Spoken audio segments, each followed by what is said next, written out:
Well, copyright is a bundle of right which is given by law to the creators of literary, artistic, musical and literary works and the producers of cinematography, films and sound recordings, including inter alia rights of reproduction, communication to the public, adaptation and translation of the work.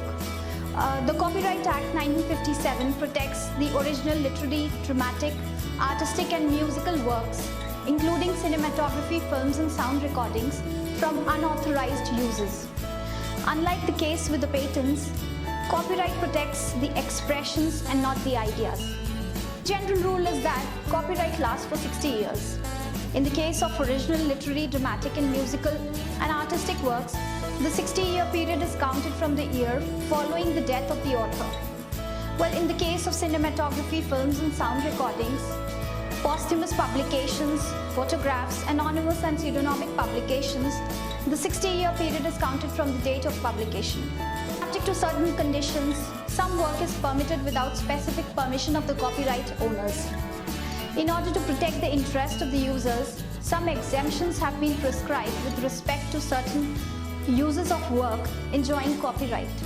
And some of the exemptions are for the purpose of research or private study, for criticism or review, for reporting current events, for the purpose of academic use, and in connection with judicial proceedings and legislative proceedings. Copyright does not ordinarily protect the titles by themselves or names, short word combinations, slogans, plots or factual information.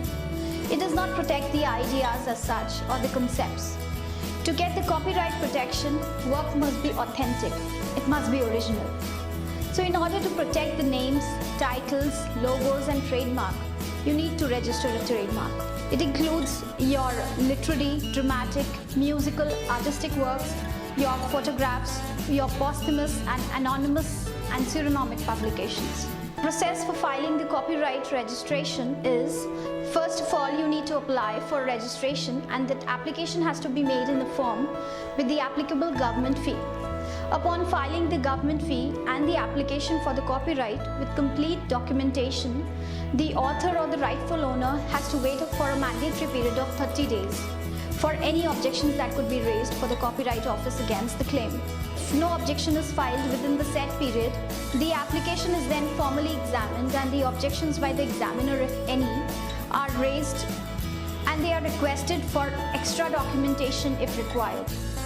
And the response to this examination has to be made within a period of 30 days.